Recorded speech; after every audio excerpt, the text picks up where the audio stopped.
Le mot apocalypse, ça vous fait peur? Ça ne devrait pas vous faire peur. Même si aujourd'hui c'est un mot qu'on utilise avec comme synonyme catastrophe, voire fin du monde. C'est un mot qui fait peur, qu'on utilise pour faire peur. Mais c'est pas ça. Bon, si vous allez au cinéma et voir un film apocalyptique, vous vous attendez à voir un film catastrophe à l'échelle planétaire. Il y a même des films post-apocalyptiques dont l'action se déroule après une catastrophe d'ampleur mondiale. Alors c'est des films spectaculaires qui peut-être font peur, etc. Mais l'Apocalypse dans la Bible, c'est pas ça. C'est un livre, le dernier livre de la Bible, qui certes parfois parle de jugement, parfois parle de catastrophe, parfois même de fin du monde, mais en parlant de fin du monde, il parle aussi d'un monde nouveau que nous attendons. Et donc, le message de l'Apocalypse dans la Bible est avant tout un message d'espérance et de consolation, en particulier pour les croyants et les croyants qui traversent des temps d'épreuve et des temps d'adversité. L'Apocalypse a été écrit dans un contexte où commençait à grandir, à naître la persécution des chrétiens. Et donc, le message de l'Apocalypse est adressé à ces croyants qui passent par l'épreuve ou l'adversité, et donc est un message d'espoir que nous pouvons recevoir aujourd'hui encore. Et je vous invite à lire ce matin, pour la prédication, quelques versets tirés de l'Apocalypse, du premier chapitre de l'Apocalypse, les versets 4 à 8. Il faut que je branche sur Homme, sinon ça ne marchera pas. Apocalypse 1, versets 4 à 8. Je lis ce texte. De la part de Jean, aux 7 églises de la province d'Asie, que la grâce et la paix vous soient données de la part de Dieu qui est, qui était et qui vient, de la part des 7 esprits qui sont devant son trône, et de la part de Jésus-Christ, le témoin fidèle, le Fils premier-né, le premier à avoir été ramené d'entre les morts, et le souverain des rois de la terre. Le Christ nous aime, et nous a délivrés de nos péchés en donnant sa vie. Il a fait de nous un royaume de prêtres pour servir Dieu son Père. À lui soit la gloire et la puissance pour toujours. Amen. Regardez, il vient parmi les nuages, tous le verront, même ceux qui l'ont transpercé. Les peuples de la terre entière se lamenteront à son sujet. Oui, Amen. Je suis l'alpha et l'oméga, déclare le Seigneur, celui qui est, qui était et qui vient, le Dieu souverain. Alors il faut un peu expliquer ce texte. Je suis d'accord. Je suis là pour ça. Je suis même payé pour ça. Ce texte, au début de l'Apocalypse, est une salutation. C'est des formules de salutation qu'on trouve souvent, en tout cas au début, dans un certain nombre de lettres dans le Nouveau Testament. Vous lisez les épîtres de l'apôtre Paul et vous y retrouverez des formules comme que la grâce et la paix vous soient données de la part de Dieu. C'est comme ça que commence ce texte. C'est comme ça que commence bon nombre de lettres, d'épîtres de l'apôtre Paul. Eh bien oui, c'est une lettre. Ou plutôt, ce sont 7 lettres que l'on trouve au début de l'Apocalypse. Destinées à 7 églises en Asie mineure qui étaient visiblement les premières destinatrices du livre de l'Apocalypse. Et loin de ces lettres qui ouvrent ce livre dans les chapitres 2 et 3. Alors en général, au début d'une lettre, notamment dans la Bible, on a des formules de bénédiction, comme au début, des salutations qui sont adressées aux destinataires.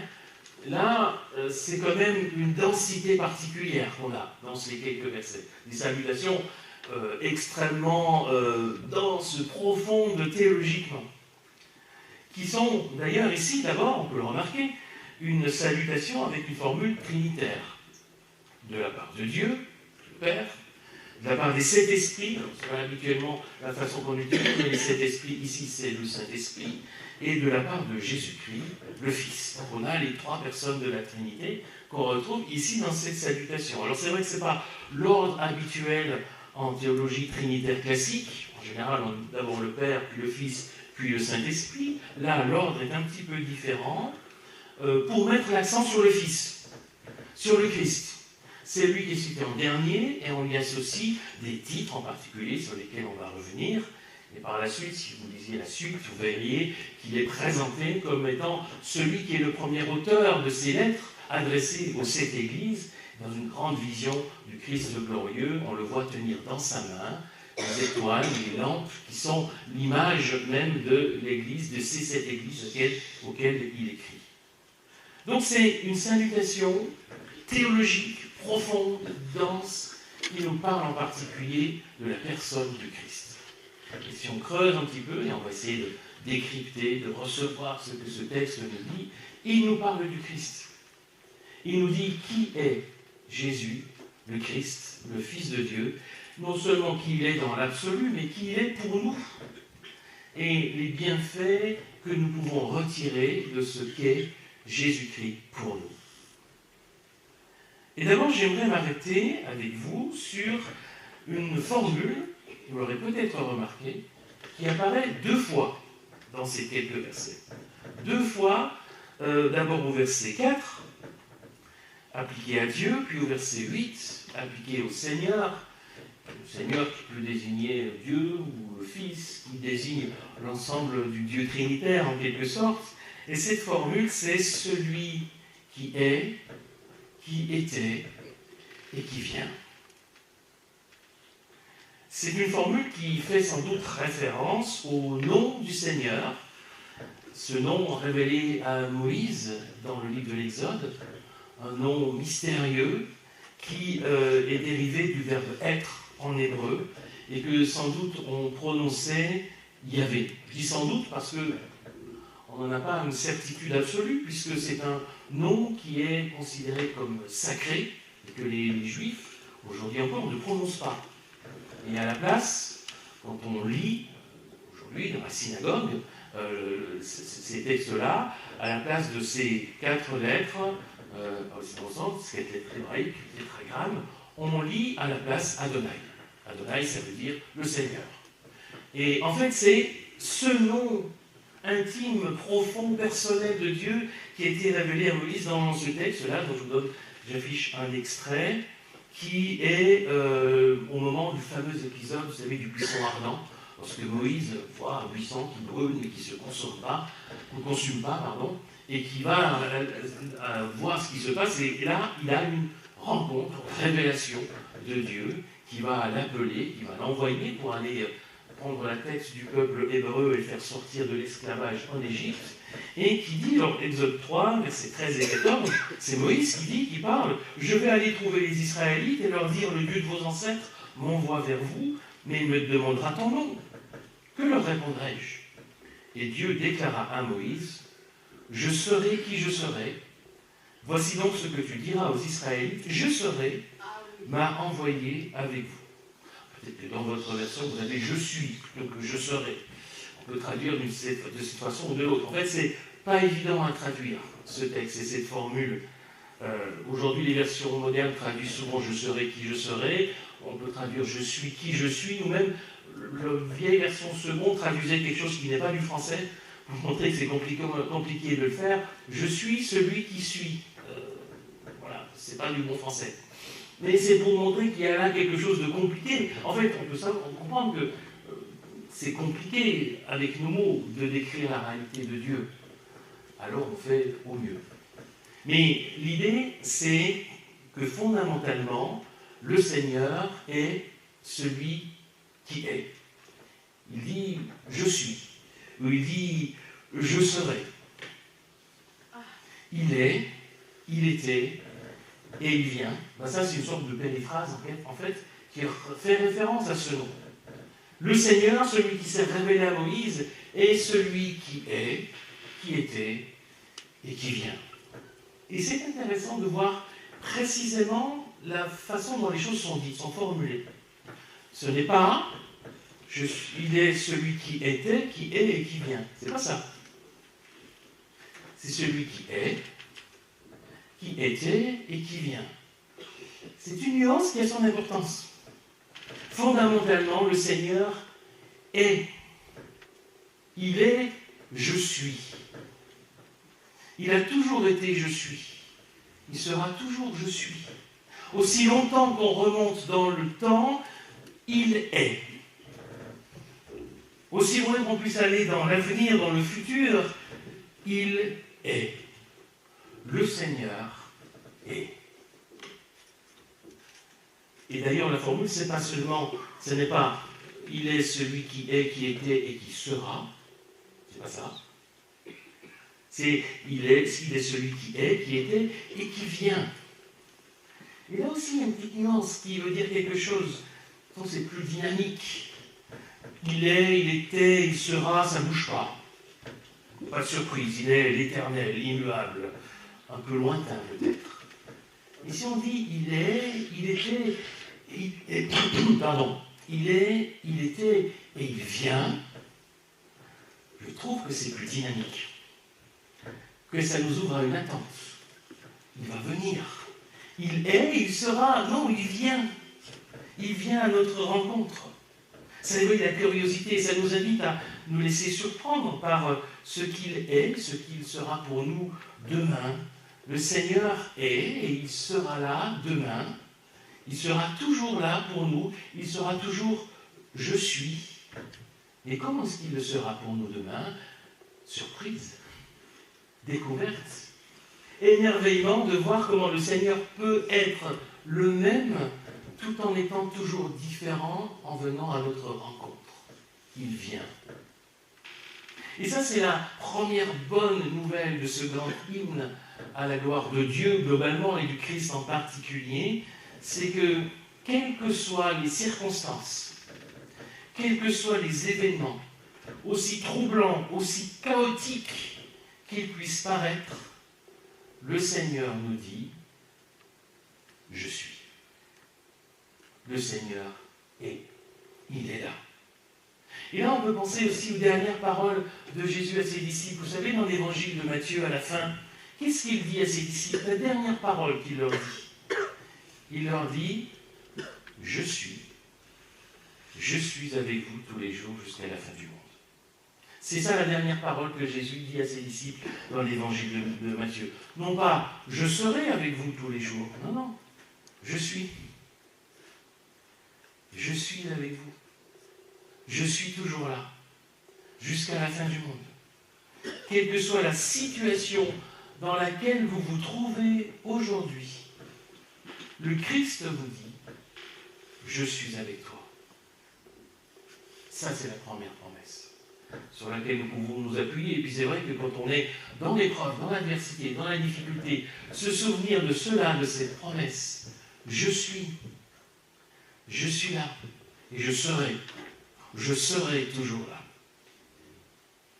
Ensuite, sur le Christ lui-même, il y a au verset 5 3 titres spécifiques qui sont associés au Christ. Le témoin fidèle, le fils premier-né et le souverain des rois de la terre. Alors on va essayer de décrypter un petit peu que veut dire ces 3 titres, qui sont peut-être un peu mystérieux. Vous savez, le langage de l'Apocalypse est fait un petit peu de mystère, de symboles qu'il faut décrypter. Mais une fois qu'ils sont décryptés, alors ça nous ouvre sur des perspectives extraordinaires. Et bien là, ces 3 titres nous disent quelque chose de fondamental. Le témoin fidèle. Le témoin, c'est celui qui parle de quelque chose, qui parle de quelqu'un. Et s'il est fidèle, c'est qu'on peut lui faire confiance et ce qu'il dit est vrai. Le Christ lui-même témoigne de la réalité du Père. Il révèle le Père. Le prologue de l'évangile de Jean nous présente le Christ comme étant le Logos, la parole, le Verbe. Il est celui qui révèle Dieu, celui par lequel Dieu s'est fait connaître. Connaître le Christ, c'est connaître Dieu, c'est connaître le Père, parce qu'il est le témoin fidèle, parce qu'il est celui qui révèle Dieu pour nous. La référence donc ici est à l'incarnation, le Fils de Dieu qui devient homme, et par ce mouvement d'incarnation, il nous révèle Dieu. Il nous révèle le Père. Il nous en témoigne de façon fidèle. Le Fils de Dieu qui se fait homme révèle le Père, si bien que Jésus pourra dire, Jean 14, verset 9, « Celui qui m'a vu a vu le Père. Il est le témoin fidèle. Et puis ensuite, on nous dit qu'il est le fils premier-né. Alors, on peut l'entendre de différentes façons. On peut l'entendre de manière trinitaire. Et là, c'est en théologie chrétienne, et ça depuis le IVe siècle, depuis le credo de Nicée-Constantinople. Au IVe siècle, on nous dit que le Fils est éternellement engendré par le Père. Alors, c'est le mystère de la Trinité qui nous dit quelque chose de l'intimité même de Dieu. Et il y a de ça, sans doute, dans cette formule, le Fils premier-né, mais il y a une précision, vous aurez peut-être noté dans ce texte. On nous dit qu'il est le Fils premier-né, mais il est aussi le premier à avoir été ramené d'entre les morts. Et là, c'est la résurrection du Christ qui est mentionnée. Il est le premier, oui, le premier humain à avoir vaincu la mort. Non pas à avoir, comme quelques-uns, même si c'est quand même extrêmement rare, été ranimé pour plus tard mourir, comme Lazare, par exemple, qui est ressuscité, mais qui aujourd'hui, depuis pas mal de temps, est mort. Mais le Christ, Jésus, est ressuscité et il vit aujourd'hui encore. Il est le premier représentant d'une humanité nouvelle, l'humanité qui est libérée de la mort. Ça, c'est notre espérance. On peut donc même dire que derrière ce double titre, fils premier-né et premier-né d'entre les morts, c'est littéralement, c'est ça l'idée, eh bien on a quelque chose de la double nature du Christ qui est révélé, pleinement Dieu, pleinement homme. Il est le Fils éternellement engendré du Père, pleinement Dieu, et il est le Fils premier-né d'une humanité nouvelle, pleinement homme, et dans sa résurrection. Et là, c'est assez vertigineux. Et il y a un troisième titre, pas fini. Oui, j'ai oublié de dire, c'est la résurrection. Le souverain des rois de la terre. Alors là, ça fait référence à quel événement lié au Christ? Le premier, c'est plus l'incarnation et sa vie sur terre. Le deuxième, c'est sa résurrection après sa mort.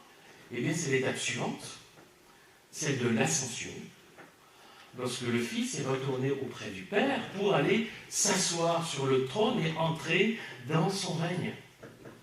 Même si le règne du Christ, on le sait, attend encore son plein épanouissement, son plein accomplissement au jour de son retour, le Christ règne déjà aujourd'hui. Il est assis sur le trône auprès de Dieu.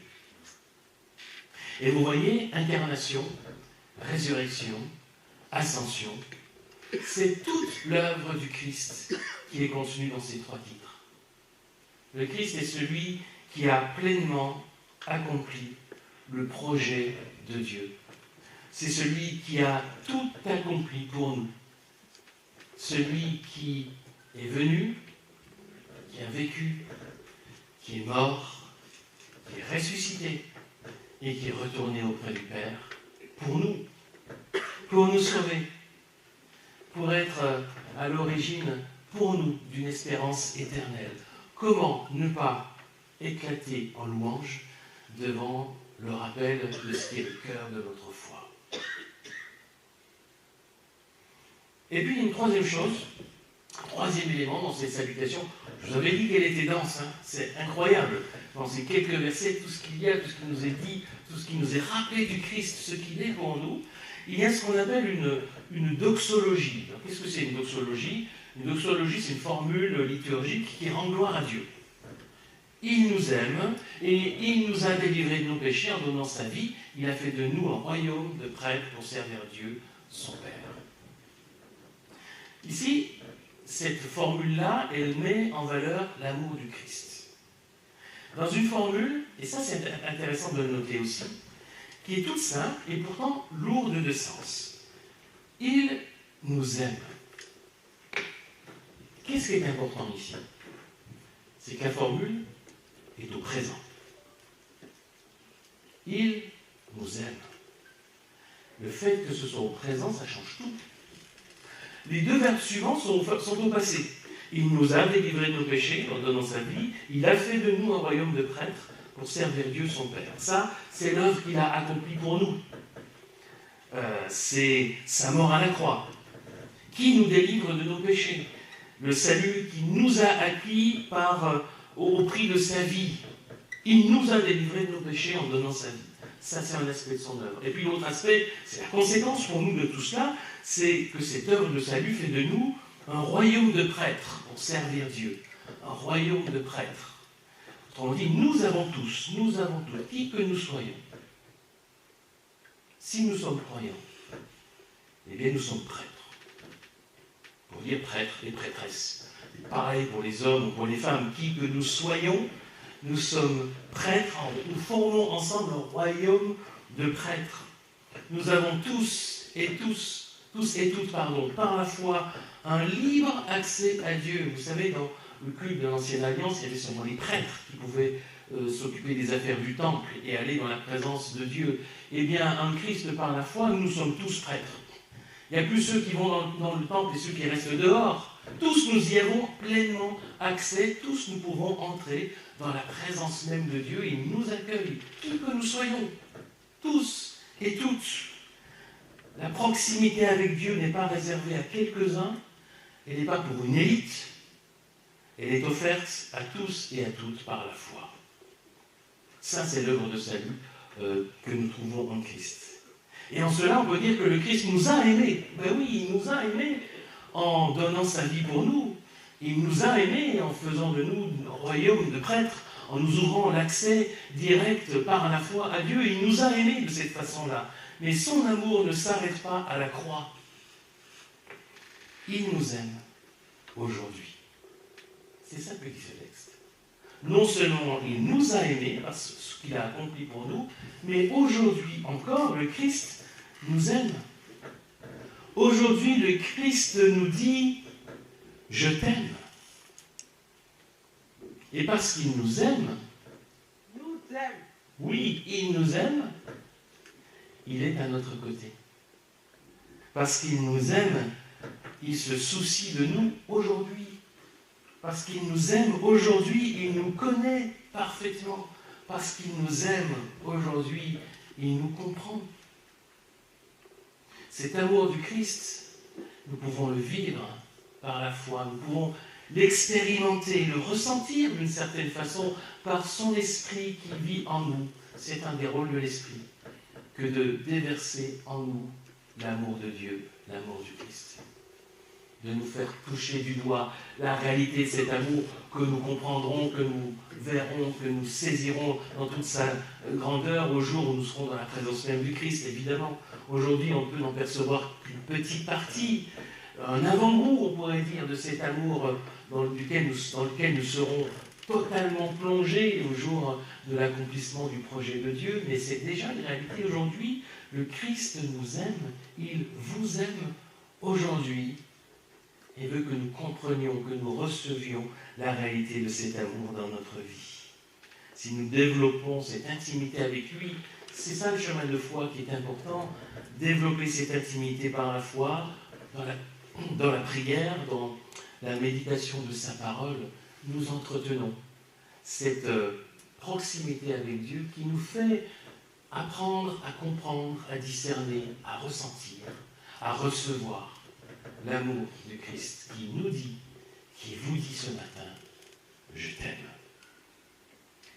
Alors, quelles que soient les circonstances, je rappelle les trois aspects, les trois conclusions, en quelque sorte, de notre texte, et puis de cette densité théologique extrêmement forte de ces salutations, quelles que soient les circonstances, quels que soient les événements aussi troublants et chaotiques qu'ils puissent paraître, le Seigneur est « Je suis ». Ça ne bouge pas. Le Christ est celui qui a accompli le projet de salut de Dieu. Il est celui qui a tout accompli pour nous. Et enfin, l'amour du Christ ne s'est pas arrêté à la croix. Il nous aime aujourd'hui. Voilà, simplement rappeler ces trois affirmations que je vous invite peut-être à recevoir, à vous approprier. Et si on rappelle ces conclusions-là, tirées de notre texte, est-ce qu'on n'y trouve pas une extraordinaire source d'espérance, une source de paix, une source de confiance? Est-ce que même finalement on a besoin de savoir autre chose que ça? De quoi aurait-on besoin d'autre que de cela? De ces trois affirmations qui nous rejoignent aujourd'hui. Quelles que soient les circonstances de notre vie, le Christ est là, il a tout accompli pour nous et il nous aime. A-t-on besoin d'autre chose?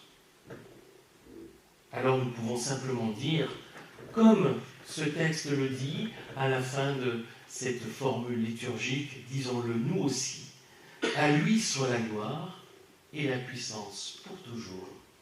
Amen.